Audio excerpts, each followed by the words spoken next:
এই লোকটা গত ৪৫ ঘন্টা ধরে একদম স্থির হয়ে মরুভূমির মাঝখানে দাঁড়িয়ে আছে।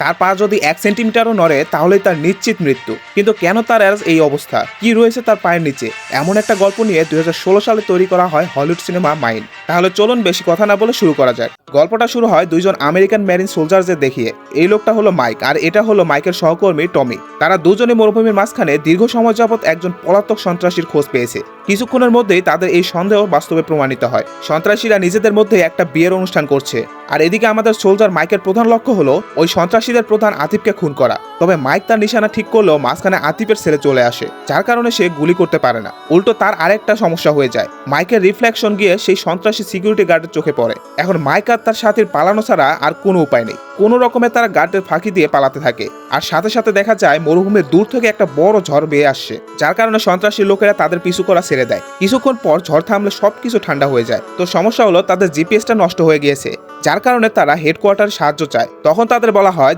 তারা যত দ্রুত সম্ভব যেন পাশের কোনো আদিবাসীদের এলাকায় যায়, সেখানে তাদের সাহায্য পাঠাবে। কিন্তু সেটা রাস্তাও কম নয়, সব থেকে কাছের গ্রামে পৌঁছাতেও তাদের ৫ ঘন্টা হাঁটতে হবে। কোনো উপায় না পেয়ে তারা সেই দিকে হাঁটা শুরু করে, কিন্তু কিছুক্ষণ পরে একটা ডেঞ্জার সাইন এসে তাদের পায়ের সামনে পড়ে। এটা দেখতে পেয়ে মাইক তার বন্ধুকে জানায় গত ৪০ বছর ধরে নর্থ আফ্রিকায় যুদ্ধ চলছে, যার কারণে এই রাস্তাটা তাদের জন্য বিপজ্জনক হতে পারে। এখানে প্রতি পদে পদে মাইন পোতা আছে। তবে তার বন্ধু টমি বিষয়টা মানতে চায় না। তারা যদি এখানে এভাবেই অপেক্ষা করে তাহলে ক্ষুধা আর তৃষ্ণায় এমনিতেই মারা যাবে। তার চেয়ে বরং গ্রামটা বেশি দূরে না, তাদের এখন হাঁটা উচিত। তবে মাইক তা মানতে চায় না, কিন্তু তার হাতেও করার কিছু নাই। আর কথা বলতে বলতে যখনই তার বন্ধু সামনের দিকে আগায় তখনই বিশাল একটা বিস্ফোরণ হয়, অর্থাৎ একটা ল্যান্ডমাইন সেখানে পোতা ছিল।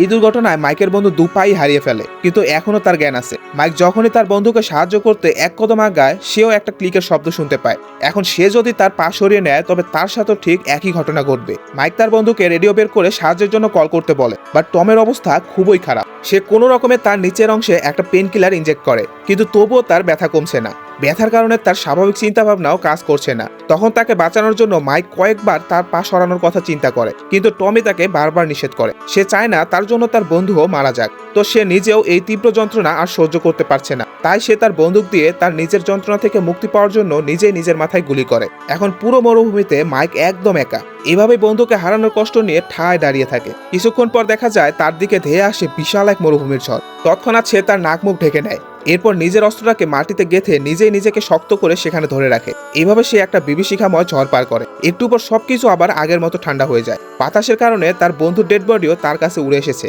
তাদের কাছে যে পরিমাণ পানি ছিল সেটাও এতক্ষণে শেষ হয়ে গিয়েছে।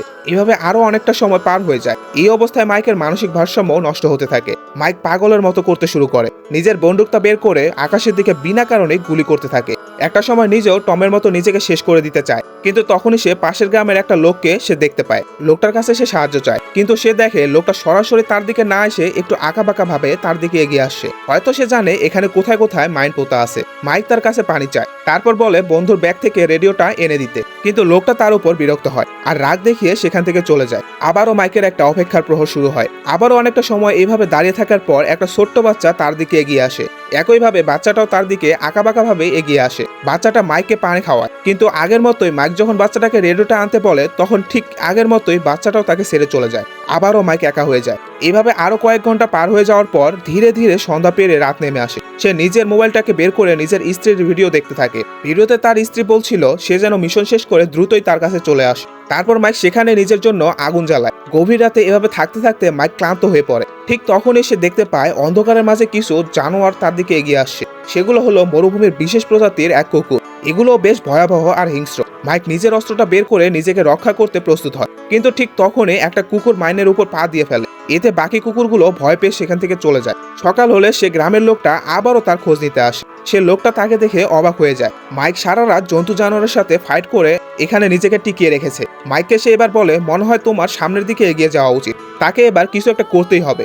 নিজের মধ্যে অনেকটা সাহস যুগে সৃষ্টিকর্তার নাম নিয়ে সে তার পা তুলে এগিয়ে যায়, আর দেখা যায় তার কিছুই হয় না। মাইক যখন আবারও সেই মাইনের জায়গাটা লক্ষ্য করে সে দেখতে পায় সেখানে একটা টিনের কৌটা গাঁথা ছিল, অর্থাৎ এতক্ষণ যে সেখানে দাঁড়িয়েছিল সেখানে কোনো মাইনই ছিল না। এটা দেখতে পেয়ে মাইন আনন্দে আত্মহারা হয়ে যায়। নিজেকে সেখান থেকে বাঁচিয়ে কিছুদিন পর সে তার নিজের দেশে চলে যায়। তার স্ত্রী তার জন্য এয়ারপোর্টে অপেক্ষা করছিল।